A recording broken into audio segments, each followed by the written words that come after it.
Hello everyone, my name is Lowko and welcome back to the World of Warcraft. Now just a couple of weeks ago we started our adventure on our Blood Elf Mage. I have since decided that I want to be playing this character as my main character in the World of Warcraft Legion expansion.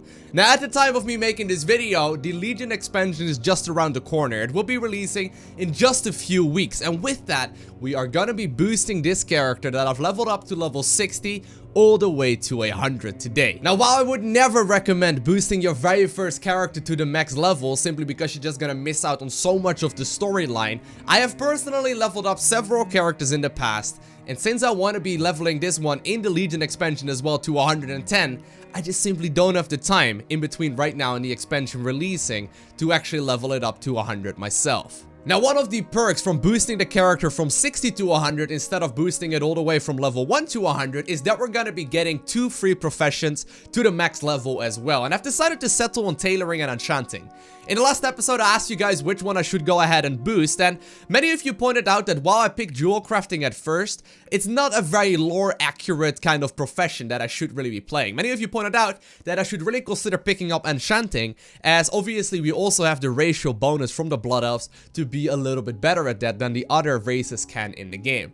Now with enchanting, so I've heard at the very least, tailoring is a great sort of like companion to it. Both are sort of standalone, but since you're gonna be crafting a lot of like cloth based gear with the tailoring profession, I will be able to disenchant all of those for the materials that I'll need for enchanting. Now I've not actually ever done either of those, professions really, efficiently whatsoever, so I'm looking forward to testing out something new in this regard as well. Alrighty, so it is time to select the level 100 character boost. It can be used on a single character, and as you can see there's a veteran bonus as well. Level 60 plus characters will also receive a skill level boost to their primary professions as well as first aid. Now I'm not gonna create a new character, I'm gonna be selecting Lowko right here on the Twisting Nether server, by the way, on the European side of the world.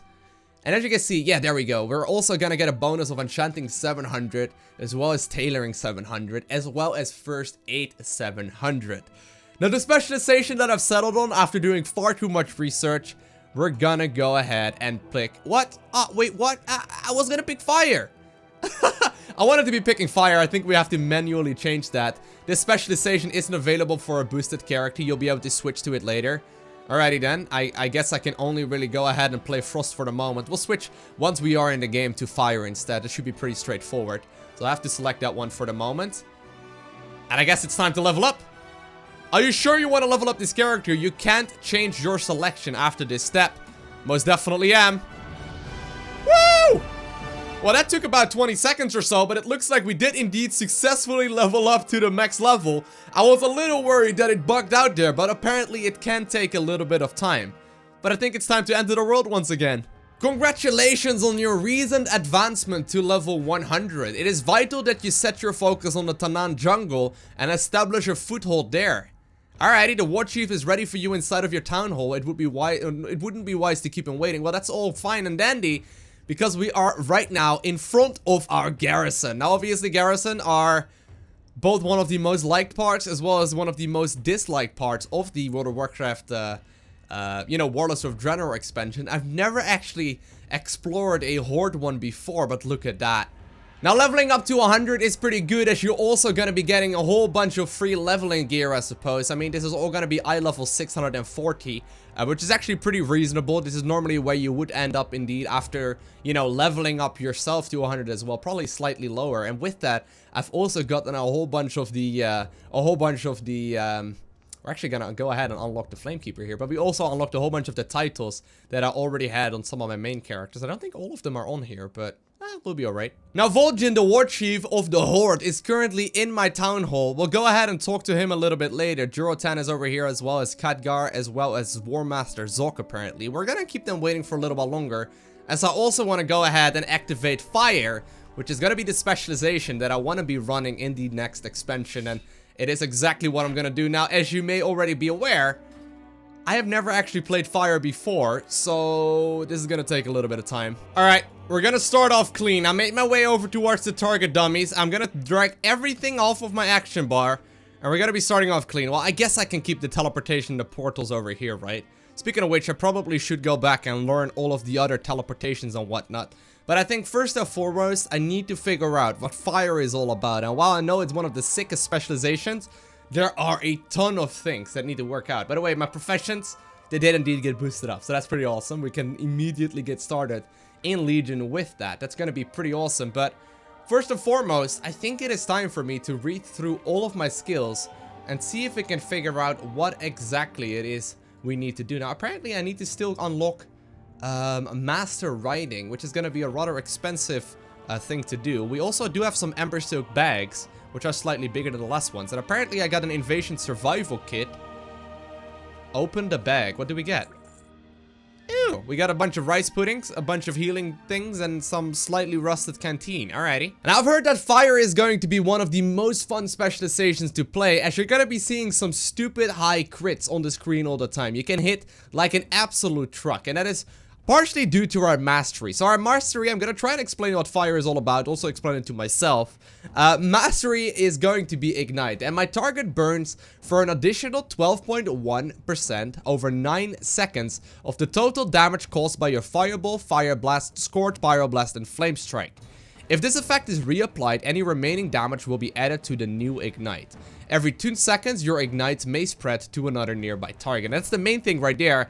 That's like the bottom part right here. Every 2 seconds, the Ignite may spread to another target. Means that we're gonna be able to clean up, you know, bigger groups of minions as well. So one of the things I can, for example, do is cast a Fireball. So Fireball throws a fiery ball that causes 7,710 fire damage. So I can cast that, and what happens is that that target will start burning right now for a little while, as it now deals a bunch of, you know, damage over time, and eventually the second target close in range is indeed also going to start burning. Another reason why we see these huge numbers on the screen when playing fire is going to be a hot streak, because getting 2 direct damage critical strikes in a row will make my next Pyroblast or Flame Strike spell, we're gonna mainly be doing Pyroblast right here, be an instant cast and cause double the normal Ignite damage. So normally Pyroblast is going to be a relatively long cast time. As you can see, it looks awesome. It shoots a massive ball of fire, and it's basically like an improved version of Fireball, as it just, you know, hurls a massive boulder at my enemies. Now, I've got another spell called Fire Blast, which blasts the enemy on an instant cast, and the damage of this is always going to be a critical strike. So what I can go ahead and do is cast twice with the Fire Blast, at which point, you know, they're both gonna crit, at which point I will activate that hot streak, and I can, you know, go ahead and get an instant Pyroblast, if I'm not mistaken. So I can cast once, cast twice, and then indeed I get a free Pyroblast that is also an insta-cast. So this burst right here is going to be pretty incredible. Now, one of the main cooldowns that we have is going to be Combustion. Engulfs you in flames for 10 seconds and increases my critical strike chance by 100%.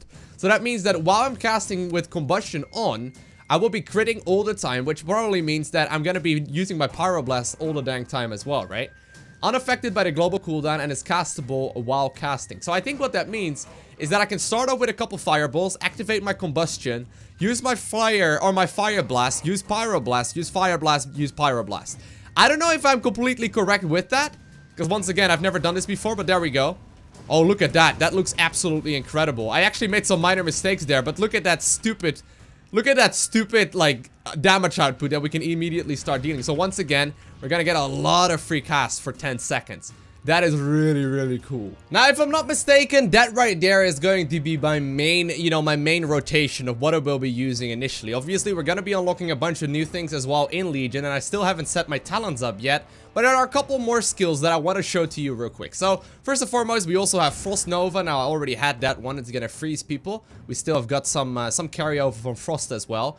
Now, we have Scorch, which is like a very, very quick cast, but it also has a chance to crit, so I think that's the reason why we have that.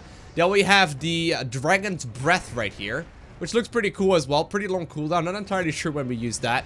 And obviously we got, once again, all these other cool skills as well. And another, you know, cast that we have for the area of effect spells is going to be Flame Strike. Now, I remember Flame Strike as being a little bit of a different kind of animation at the very least. But it, like, literally, you know, puts a flame strike out of the sky, as it's sort of already mentioned. Then we've got Time Warp. This is a skill that I will be using quite a little bit, I guess, in raids if it needs to be, but in particular 5-man groups. I can pop this every now and then, which will increase the spell casting of everyone in the party significantly. It's sort of like a heroism as well. It works the exact same way. And they basically just gave it to another class as well. So I can activate that every once in a while. And now you can see for, you know, the remainder of like the next 40 seconds, or I guess right now it's 30 seconds, we're going to be getting 4 or 30% extra haste, which is really important for raiding. Because obviously you're going to be, you know, using that a single time in a fight, as you're going to be, you know, as you can see, temporal displacement right here. You can only use it every 10 minutes. You got to be timing this perfectly, and you got to make sure you communicate with your crew, with your group when you use it and all that sort of shenanigans. So we're going to be casting a lot of stuff while that is going on, but you get the gist of it. Next up, we also have got Ice Barrier here, which allows me to get a little bit of a shield. We got the Ice Block that we've already had as well. Now we have Invisible that does help me out a little bit as well. And then we got the Polymorph. All of those are pretty straightforward. Now, as far as my talents pick go, I don't entirely know what I should be picking here yet. And I'm going to try and mess around with all of these. But one that is pretty interesting and I think is going to be an instant pick is going to be Flame On. It immediately grants 2 charges of Fire Blast, which is going to be that instant spell that allows me to, once again, use a free Pyroblast as well. So what I can do right now, I put it on Shift 2 here, is Fire Blast twice, hit Shift plus F2, Pyroblast twice as well, and then once again get a whole bunch of Pyroblast in. Man, I think I misspoke there. I meant to say Fire Blast, but either way, you can see with fire, we really are burning things up. And I gotta say, the animation on combustion, look at that! That is incredible. Nice. Now, one other perk of being a little bit of a higher level is the fact that we can now indeed go ahead and fly. If I'm not mistaken, I will be able to mount my good old Proto Drake right now. This is probably my rarest mount that I own, actually. It was a very, very rare drop, and I got very lucky by getting it. But here we go. My blue Proto Drake. Oh, man. Oh, yeah. I don't actually know if I can fly. Can I? Can I fly, please? Alrighty, so I've made my way to Orgrimmar. Obviously, on Draenor, you need to have a certain set of achievements done before you can start flying there. But if I'm not mistaken, we're gonna be able to mount up our blue Proto Drake right here in the center of Orgrimmar. And indeed, oh yeah, start flying around instead. Look at us. This is actually at a 280% movement speed compared to what we would be like on the ground. So we are moving around much faster. And we can definitely mess around with some of the other people over here as well. Guys, look at my Proto Drake. I haven't flown on this one in so long. You got one too, dude?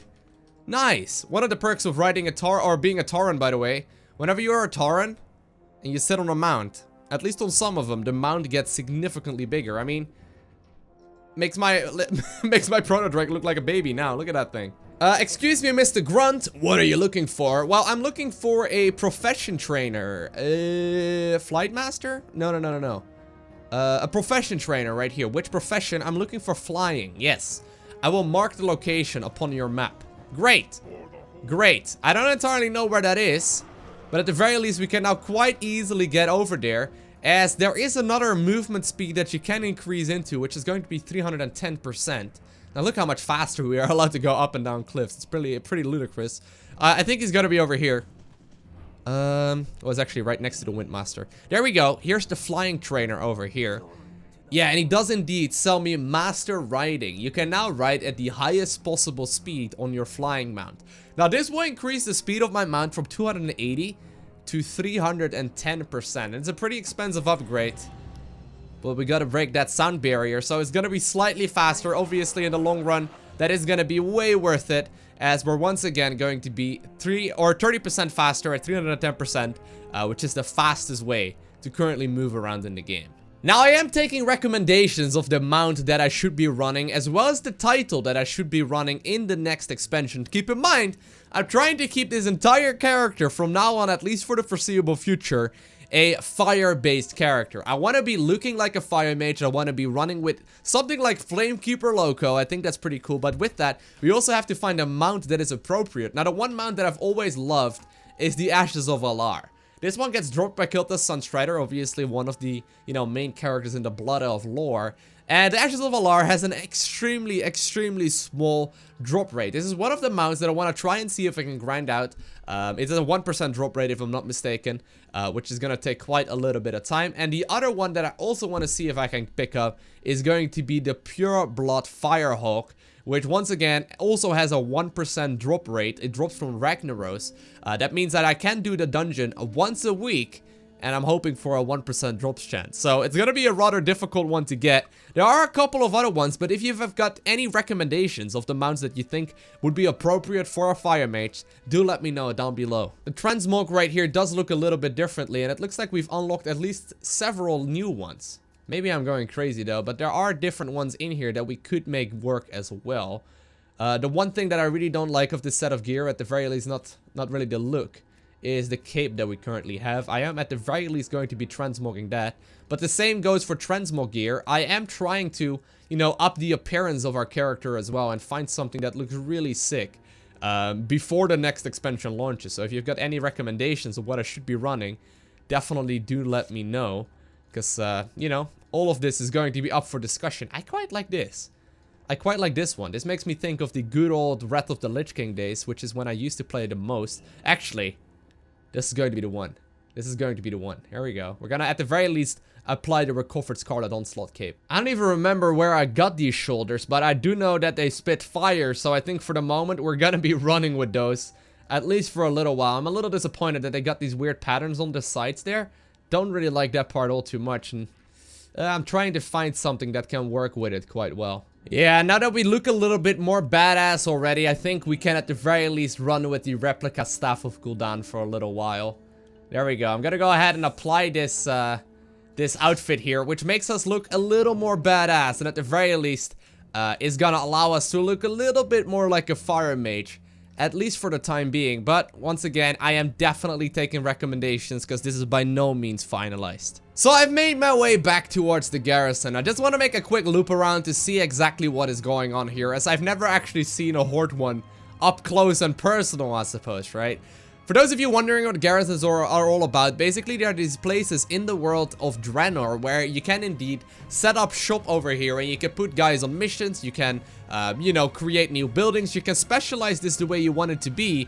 And it was really cool at the very beginning of the expansion, but later on into it, people realized that they never actually needed to leave their garrison. I mean, you only really needed to leave your garrison if you wanted to do very specific things, but for the most part, you could go around and just, for example, level up fishing over here, which is what I do still plan on doing, but you get the idea, right? I can do a lot of things just from this garrison alone, and in many instances, you never really needed to leave. I mean, I can even get some herbs apparently over here. There we go. I even forgot those were a thing, but later on into the expansion, those were considered to be kind of strange. Now, hold on. How do I murder this? I just blow it up with fire? Is that pretty much how this works? I'm not complaining. Oh, nearly done. Nearly done. I need to crit. Alright. But later on into the expansion, obviously, people find out that they really never really needed to leave, and it's considered kind of a bad thing by now. I don't know if you can still earn any money here. Those are still being sold for a little bit. It's not a particularly big amount, but we'll be making most of our money, I'm sure, in the Legion expansion. Generally speaking, at the beginning of an expansion, there is a lot of money that is to be made. We'll figure that all out at a later time. For the moment, though, I'm gonna be moving around the world a little bit more. I'm gonna try and explore my class a little bit more, but I'm in particular interested in the mounts that you think I should try and go ahead and grind. There are a bunch of titles that I want to try and obtain as well. I will be obviously recording that, and I will try and take you guys with me when I am indeed doing so. But if you've got any recommendations of things I should really go ahead and check out before the next expansion, you know, begins, which is going to be in just a couple of weeks, I am taking suggestions, but I do also plan on leveling up things such as, for example, our fishing, our archaeology, and our cooking as well. Because ideally, I want to get all of those at the max level before the expansion hits. So there's a lot of things to do. There's a lot of episodes that will definitely still be coming your way before the Legion expansion hits. But with that, I am going to be ending it right here. Look at us, though. We are looking absolutely badass. I want to thank you all very much so for watching this video. If you haven't already, hit that like button, and if you want to see more content like this, do make sure you hit that subscribe button so you get a notification when I upload the next one, which is definitely going to be later this week. And other than that, I want to thank you all very much so for watching. Have an amazing day. Do not forget to smile, alright? And I'll see you in the next one. Oh, would you look at that, Mr. Orc. Alrighty, guys. Bye!